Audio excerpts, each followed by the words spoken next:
يا أيها الذين آمنوا لا تأكلوا الربا. Wajib zakatul fitri, wajibnya zakat fitri. Siapa yang wajib zakat fitri? Zakat fitrah. Wa yuqalu laha zakatul fitrah al-khilqah. Tapi salah satu asya. Syaratnya ada 3 orang yang wajib zakat, itu ada 3 syaratnya. Yang pertama, wajibnya dia zakat itu harus Islam.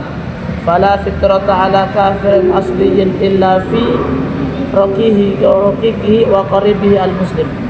Orang Islam pertama harus Islam.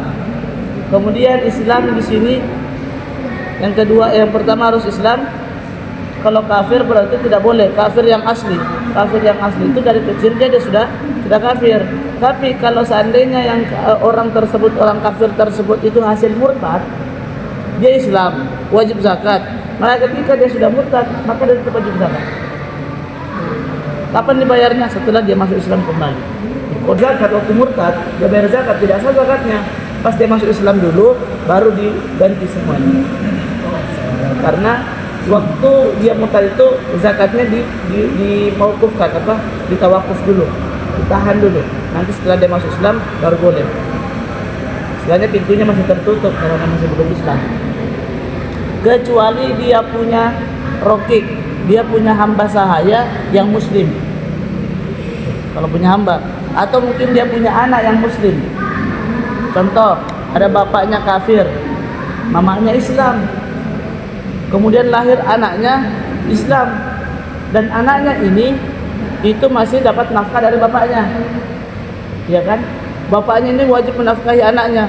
Maka ketika anaknya atau istrinya yang wajib zakat, maka yang keluarkan adalah bapaknya, yang wajib adalah bapaknya, karena bapaknya yang wajib nafkah. Jadi yang bukan orang kafir di sini yang berzakat, tidak. Orang kafir ini dia berzakat atas nama anak dan istrinya. Yang kedua, wa bi ghurubi syamsi min akhir yaumin min syahr Ramadan. Dia masih hidup setelah tenggelamnya matahari. Dia setelah tenggelamnya matahari pada di akhir bulan Ramadan, dia masih hidup di situ, maka wajib dikasih zakat. Bulan puasa maghrib dia masih hidup sampai maghribnya, maka wajib bayar zakat. Lah kalau seandainya dia mati sebelum maghrib, sebelum berbuka dia wafat, dia meninggal, maka dia tidak wajib zakat. Kalau sudah wajar zakat memang dari tanggal 20 start, bagaimana? Sudah dari tanggal 20 sudah bayar zakat, maka zakatnya itu berubah menjadi sedekah. Atau bayi yang lahir sebelum maghrib dan meninggal, berarti dia belum dapat maghrib, maka tidak wajib zakat. Tapi kalau dia lahir bersuara, ya kan, azan maghrib kemudian meninggal, maka wajib zakat. Jadi intinya dia tidak melewati maghrib batasan. Waktu maghrib dia keluar baru meninggal, zakat.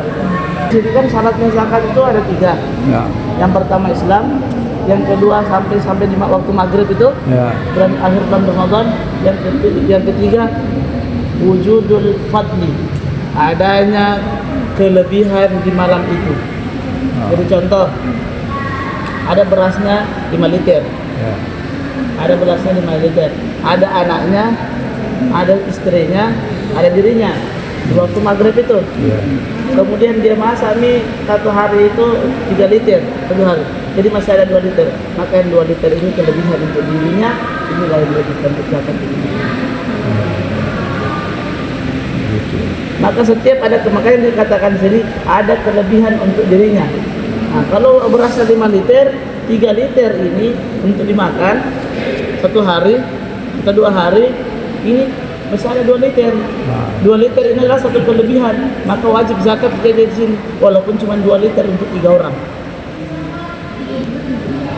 Tidak mengikuti daripada ketetapan itu yang 3 liter setengah. Tidak. Karena mampunya cuma segini, tidak ada lagi. Pada saat itu dia ada kelebihan. Tapi kalau seandainya dia jumlah 3 orang, kemudian berasnya cuma ada 2 liter saja, yang biasa dia makan itu 3 liter. Ya. Kurang 1 liter. Berarti dia masih kekurangan. Ketika kekurangan begitu tidak wajib zakat. Yang wajib zakat kan orang yang memiliki kelebihan. Ya. Apalagi dapat bantuan banyak dari keluarganya.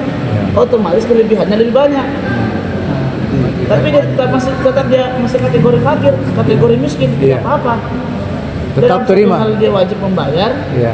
tapi dalam satu hal dia wajib menerima, tidak apa-apa. Juga orang berpikir bahwa dia bisa punya zakat di Bani Amir. Saya langsung syaratkan saja saya punya nenek di sana atau saya punya keluarga yang membutuhkan. Bagaimana itu hukumnya? Hukum yang seperti itu tidak dipermasalahkan. Hukumnya tidak dipermasalahkan dengan catatan yang dia berikan orang yang wajib terima zakat. Kalau dia janda, jandanya dia miskin, kasih. Tapi kalau dia janda, jandanya tidak miskin. Pemerintah itu mungkin sampaikan biasanya. Kalau biasanya kalau orang tua yang sudah renta itu ada uangnya. Orang miskin dikategorikan, maka dia masukkan di situ orang tua. Padahal ini orang tua juga tidak semuanya miskin. Banyak juga punya aset ratusan juta.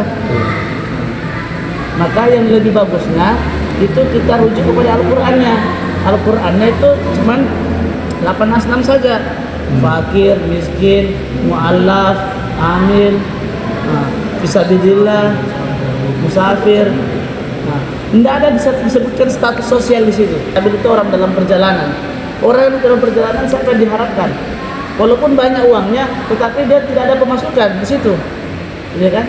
Beda kalau udah pergi kerja, udah pergi kerja. Kalau dalam safar untuk kerja itu beda lagi, itu berpenghasilan. Yang Ibnu Sabil di sini itu Ibnu Sabil yang bukan karena itu, betul-betul dia pergi itu karena mungkin dalam safari dakwah, ya kan? Dalam membantu agama Allah, dalam kebaikan. Itu dimaksud. Tapi kalau untuk pergi begal, tidak lagi. Wallahu a'lam. Tapi ini kemarin disebutkan al-ghorim itu, apa yang dimaksud ghorim? Ghorim itu adalah orang yang memberikan utang, orang yang berutang untuk mendamaikan dua kubu atau dua orang yang saling bertikai. Jadi contoh ini, Kasih Putih sama Kampung Baru. Ya, ada orang Kasih Putih meninggal, satu orang. Ada orang Kasih Putih meninggal, satu orang. Orang Kasih Putih menuduh bahwa orang Kampung Baru yang bunuh. Orang Kampung Baru tidak ada mengaku kalau dia yang membunuh dan tidak ada bukti, sehingga mereka bertikai. Maka datanglah orang Lauru ini mendamaikan kedua belah pihak. Caranya bagaimana? Ini minta tuntut bayar denda 100 juta. Maka orang Lauru ini datang, dia membayar 100 juta dengan utang. Dia bayarkan biar tidak bertengkar ini orang Kampung Baru sama orang Kasih Putih. Maka orang yang berutang dengan seperti ini, itu yang dimaksud ghorim. Itu yang dimaksud ghorim dalam kitab ini. Kalau masalah begitu kan, itu petugasnya baik itu. Orang yang mau berperang sama Allah mau dikasihani. Wallahu alam. Tapi mungkin dalam pendapat yang lain, secara lafaz mutlak itu kan berutang juga. Tapi kalau secara pemahaman dalam pelajaran yang di sini, dalam kitab ini, kitab juri, di situ yang dikatakan sebab mendiamkan seseorang. Jadi dia berutang itu atas manfaat umum, atas maslahat umum, bukan untuk infirodinya sendiri, bukan untuk dirinya sendiri. Begitu. Kalau untuk dirinya sendiri, dia berutang namanya miskin. Nanti dia masuknya kategori miskin karena berutang uangnya tidak mencukupi dari pekerjaannya. Itu namanya orang miskin. Contoh, kebutuhannya dalam satu hari 20.000, tapi penghasilannya 35.000. Itu namanya miskin. Tapi kalau dia kebutuhannya 50, penghasilannya 15.000 satu hari, itu namanya fakir. Atau dia tidak ada sama sekali pemasukan, namanya fakir. Ya, untuk zakat. Kemudian kadang kan ada panitia itu yang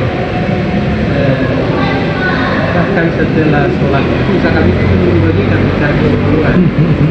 Nah, karena saya pernah dengar bahwa zakat itu jawab panitia itu proposal itu. Kira-kira bagaimana status zakat itu? Statusnya Ya, statusnya zakat itu apakah mungkin tetap sah ketika dia berikan setelah sholat. Kemudian yang kedua, orang yang berzakat itu bagaimana dia, karena panitia itu kan hanya mewakili saja, nanti terhitung itu ketika sudah diserahkan ke yang wajib menerima zakat. Nah, kira-kira bagaimana itu?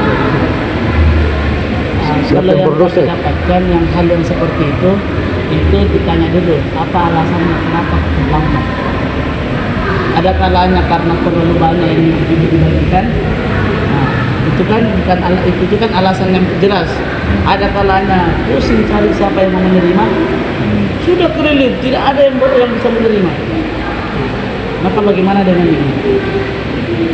Nah, kalau alasannya seperti itu, maka zakatnya tetap disimpan sampai menemukan orang yang bisa menerima. Ya kan? Nah, yang wajib menerima zakat. Kalau tidak ada yang wajib, kasih ke masjid, tidak boleh. Disimpan sampai menemukan orang. Kalau di kampung sini tidak ada, cari di kampung sebelah. Kampung sebelah tidak ada, cari di negara sebelah. Kalau tidak ada, simpan sampai ada orang yang membutuhkan. Sekira dibagikan saja sama panitia. Tidak. Tetap pahala zakatnya dapat. Pahala zakatnya dapat karena pahala zakat itu dapat ketika memberikan. Dia memberikan sudah dapat pahalanya. Adapun yang menyalurkan itu tanggung jawabnya amil. Ketika dia lambat-lambat itu dosanya dia. Amil salah sasaran kah atau apakah itu urusannya amil, dosanya amil. Intinya kita sudah serahkan. Semuanya langsung kepada Allah. Wah, zakatnya orang ini yang dia jelaskan itu untuk zakat, dia tidak sampai di tujuannya karena terhangkat, karena tadi sudah habis itu yang akan menerima zakat ini, tapi masih ada sisanya. Nah, apakah ini barang saya ambang saya sendiri atau saya kasih di masjid sebagai tambahan celengannya masjid, kasih masjid, ataukah saya kasih di panti asuhan? Nah, tapi kalau misalnya katakan saya simpan, diam-diam saya simpan, toh? Apakah saya berdosa atau tidak? Ya, toh? Atau sekalipun saya ini saya pakai juga sekaligus. Ya, toh? Nah, bagaimana ini, Pak Ustaz? Kalau yang seperti ini sudah jelas. Ya. Di sini itu zakat itu wajib didapatkan oleh 8 Iya. asnaf. Iya. Ya kan? Masing-masing asnaf itu ada bagiannya masing-masing. Nah, Ya kan? betul. Dari pemerintah sudah ada bagiannya masing-masing. Iya. Kemudian ada lebihnya ini bagaimana? Siapa yang mau dikasih? Dia kasih kepada yang 8 ini. Ya, double tidak apa-apa. Double tidak apa-apa. Bertiga kali double pun tidak apa-apa, tidak masalah. Yang penting sampai kepada tujuannya. Kalau sampai kepada salah sasaran, tanggung jawabnya amil di akhirat.